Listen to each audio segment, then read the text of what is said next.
Next बच्चों, हम लोग आगे बढ़ते हैं बैंक से संबंधित व्यवहारों पर। व्यापारी और बैंक के बीच होते विविध प्रकार के व्यवहारों में रोकड़ बही में किस प्रकार का लेखा किया जाता है उसे अब हम समझेंगे। पहला, रोकड़ संबंधी व्यवहार। जब कोई व्यापारी या व्यक्ति बैंक में खाता खुलवाता है तब वह व्यापारी या व्यक्ति बैंक के साथ व्यवहार सरलता कर सके उसके लिए उसको एक पहला पे इन स्लिप जमा चिट्ठी बुक, दूसरा चेक बुक और तीसरा पासबुक देती है। जमा चिट्ठी बुक का उपयोग बैंक में रोकड़ रकम या प्राप्त चेक भरने के लिए किया जाता है।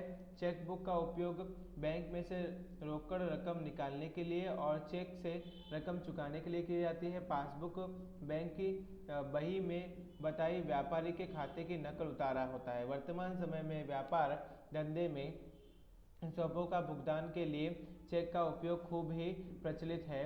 भारत के 1881 के नेगोशिएबल इंस्ट्रूमेंट एक्ट अनुसार चेक यह एक प्रकार का विनिमय पत्र है। चेक के 3 पक्षकार होते हैं, चेक लेखक जिस पर चेक लिखा हो वो बैंक, और तीसरा जमा रकम प्राप्त करता। उदाहरण के तौर पे गौरांग ने 1500 का cheque State Bank of India के खाते में से प्रीति को देवा के पेठे दिया। यहाँ गौरांग चेक लेखक है, स्टेट बैंक ऑफ इंडिया जिस पर चेक लिखकर दिया गया है वह है, और व्यक्ति बैंक है और प्रीति रकम प्राप्त करने वाला है या वाली है। ग्राहक या देनदार जब अपने देवा पेठे चेक दिया तब वह व्यापारी चेक अपनी बैंक में भरता है। चेक 2 प्रकार के होते हैं, एक तो सादा या बैरर चेक, दूसरा होता है रेखांकित चेक या क्रॉस चेक। सादा चेक, सादा या बैरर चेक में जो व्यक्ति चेक धारण करता है उस व्यक्ति को बैंक रकम चुका देती है। रेखांकित चेक क्रॉस चेक में जिस व्यक्ति को रकम चुकानी हो उसका नाम चेक में दर्शाया जाता है तथा उस व्यक्ति को बैंक खाने में ही रकम जमा की जाती है, रोकड़ में नहीं चुकाई जाती। जब ग्राहक या देनदार व्यापारी को भुगतान पेटे चेक दे तो उसका लेखा रोकड़ बही में उधार पक्ष में बैंक खाने में किया जाता है। जिस ग्राहक ने चेक दिया हो उसका नाम विवरण में लिखा जाता है। यदि प्राप्त चेक के बारे में कोई माहिती नहीं दी गई हो तो उसे बैंक में भर दिया जाता है। ऐसा मानकर रोकड़ बही में उधार पक्ष में बैंक खाने में लिखा जाता है। चौथा, सामान्य रूप से क्रॉस चेक जब मिले तब उसका लेखा रोकड़ बही में आय पक्ष में अर्थात कि उधार पक्ष में बैंक खाने में किया जाता है, कारण कि क्रॉस चेक की रकम बैंक खाने में से रोकड़ बही मिलती है परंतु बैंक खाने में ही जमा की जाती है।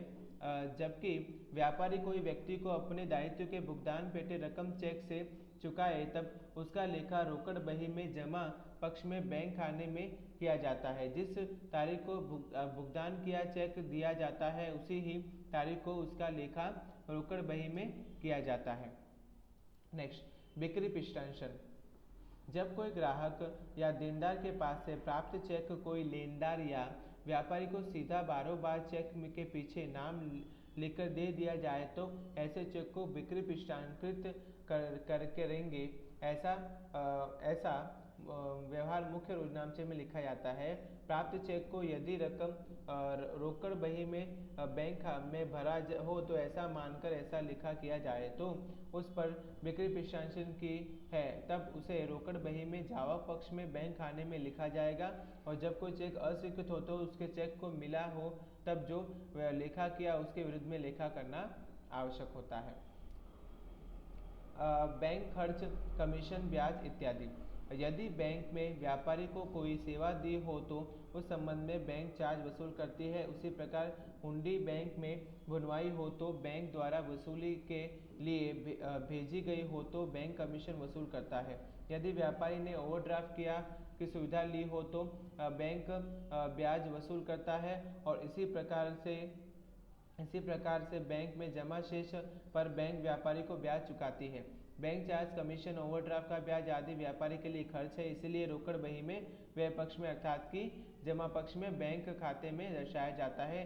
जबकि बैंक शेष पर प्राप्त ब्याज यह व्यापारी के लिए उपज है, इसीलिए रोकड़ बही में आय पक्ष में अर्थात कि जमा उधार पक्ष में बैंक खाते में दर्शाया जाएगा।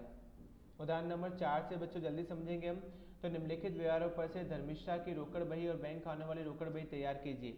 सबसे पहले यहाँ पे 15 मई 2015, 1 मई 2015 रोकड़ शेष है 7000, बैंक ओवरड्राफ्ट है 2500। तो बच्चों आपको पता है कि रोकड़ शेष हम लिखते हैं उधार पक्ष में और बैंक ओवरड्राफ्ट लिखते हैं हम लोग जमा पक्ष में।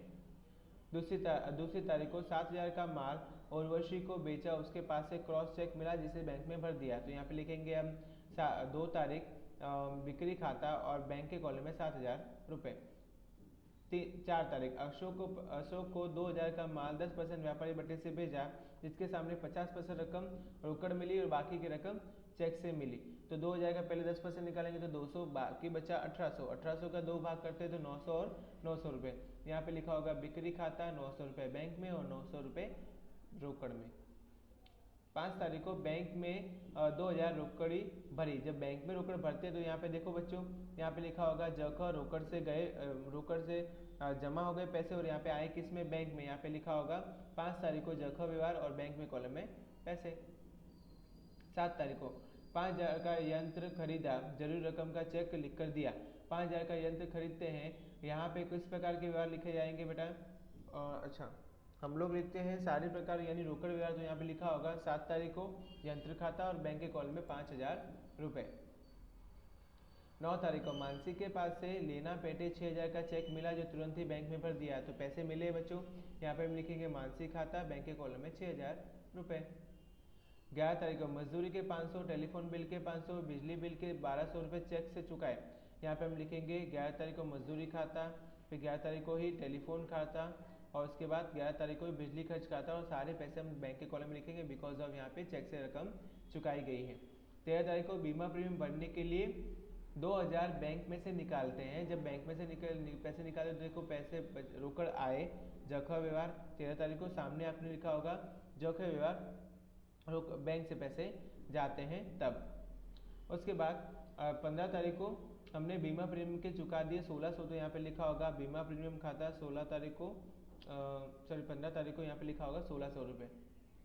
21 तारीख को बैंक में से अपने खाते ओवरड्राफ्ट का ब्याज बैठे 150 रुपये, बैंक चार्जेस के 100 रुपये उधार किए, जिसकी जानकारी अपने को बैंक एडवांस द्वारा मिली। तो यहाँ पे लिखा होगा बैंक, यहाँ पे बैंक का ब्याज खाता 150 रुपये और 21 तारीख को बैंक चार्जेस खाता 100 रुपये।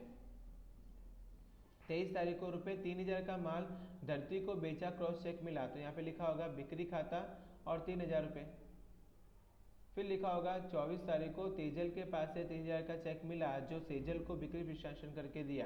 तो यहाँ पे क्या हो रहा है बच्चों, को चेक जा रहा है तो यहाँ पे लिखा होगा किससे किससे मिला हमको, ये है अपने को ये यहाँ पे लिखा होगा देखो 24 तारीख का व्यवहार मुख्य रोजनामचे में लिखा जाएगा, कारण कि इस दिन सेजल के प्राप्त चेक 3000 का सेजल के बिक्री प्रशासन किया। तो सेजल पाने वाली है तो सेजल खाता उधार, सेजल खाते जमा।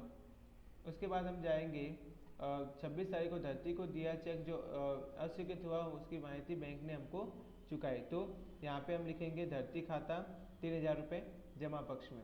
उसके बाद 28 तारीख को 1500 अविबोध को हिसाब पूरा करने के हिसाब रोकड़ से चुकाया, 2000 निजी उपयोग के लिए बैंक में से निकाले।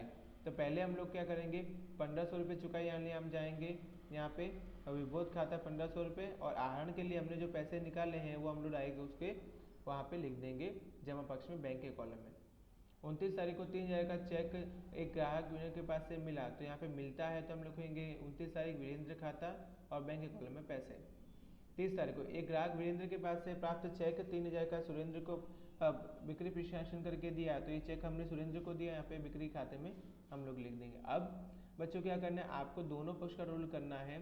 आपका रोकड़ का टोटल होगा 9900 और बैंक का होगा 21900। अब 9900 और 21900 में से जब सारी अमाउंट माइनस करते हैं तो आपको शेष आगे लेके मिलता है 4800 रोकड़ में और 1950 बैंक में। ये आपको बन जाता है 1 जून को शेष आगे लाए 4800 रुपये रोकड़ के लिए और 1950 रुपये बैंक के लिए। ठीक है बच्चों, मिलते हैं नेक्स्ट वीडियो में।